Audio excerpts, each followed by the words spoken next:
नमस्कार, आप देख रहे हैं कैपिटल टीवी और मैं हूं आपके साथ ऋतिका थपलियाल। आज हम उत्तर प्रदेश के एक ऐसे मुद्दे पर बात करने जा रहे हैं जिसने पूरे देश में बहस छेड़ दी है। सवाल ये है कि क्या आज के वक्त में प्यार के नाम पर हिंदू लड़कियों को निशाना बनाया जा रहा है? क्या उन्हें प्यार में फंसाकर जबरन धर्म बदलवाया जा रहा है? और अगर ऐसा हो रहा है तो क्या ये सिर्फ एक सामाजिक समस्या है या इसके पीछे कोई गहरी साजिश और राजनीति भी है? यही सवाल आज फिर से चर्चा में है और इसी को लेकर के देखें हमारी ये रिपोर्ट।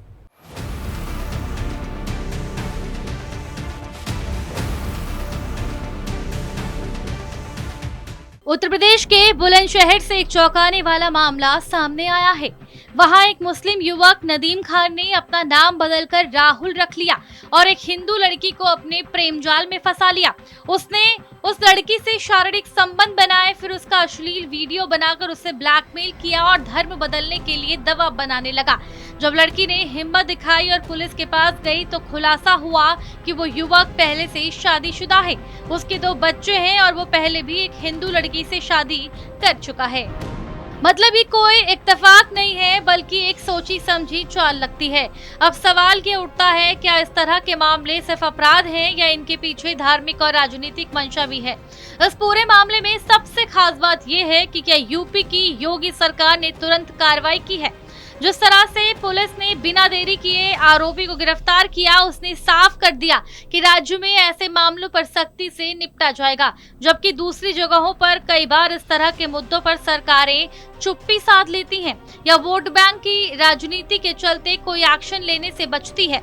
योगी सरकार ने पहले ही उत्तर प्रदेश विधि विरुद्ध धर्म संपरिवर्तन प्रतिषेध अधिनियम 2021 लागू कर रखा है। इसका मतलब साफ है कि ये सरकार इसे सिर्फ कानून व्यवस्था का नहीं बल्कि समाज और संस्कृति से जुड़ा गंभीर मामला मानती है। अब अगर इसे यूपी की राजनीति से जोड़कर देखें तो ये साफ दिखता है कि भाजपा और खासकर योगी आदित्यनाथ की राजनीति हिंदुत्व और सनातन संस्कृति की रक्षा के मुद्दे पर टिकी हुई है।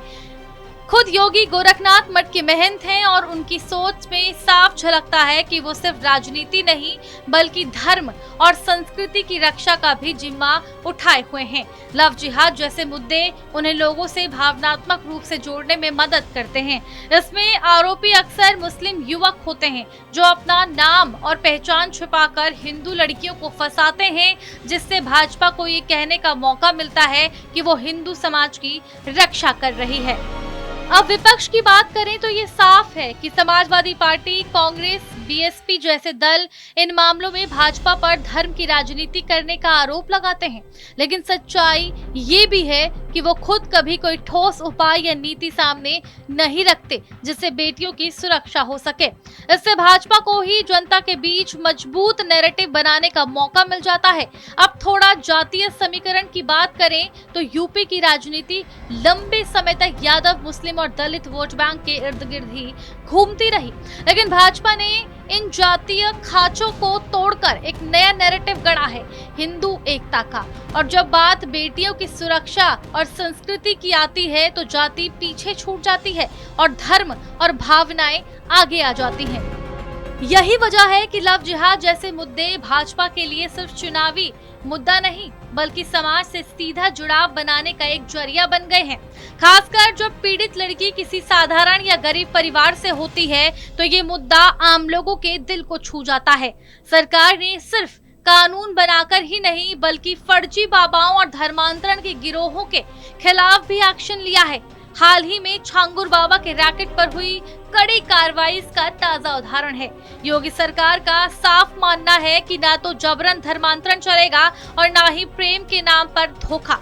भाजपा ने लव जिहाद जैसे मुद्दे को सांस्कृतिक राष्ट्रवाद से जोड़ दिया है, यानी ये सिर्फ हिंदू समाज के लिए ही नहीं बल्कि उन सभी के लिए चिंता का विषय है जो अपने परिवार, समाज और संस्कृति की सुरक्षा को लेकर गंभीर है।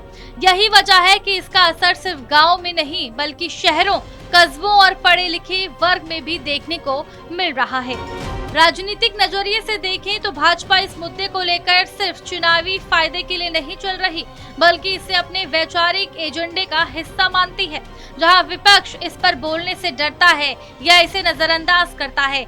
वहीं भाजपा इसे खुले तौर पर उठाती है, उस पर कानून बनाती है और लोगों तक अपनी बात पहुंचाती है। अंत में बात साफ है कि बुलंदशहर की घटना सिर्फ एक लड़की की दुखद कहानी नहीं है, ये उस बड़े संघर्ष का हिस्सा है जहां धर्म, जाति, संस्कृति, कानून और राजनीति सब एक दूसरे से टकरा रहे हैं। भाजपा ने इस पूरे मामले को एक सामाजिक और वैचारिक आंदोलन में बदल दिया है।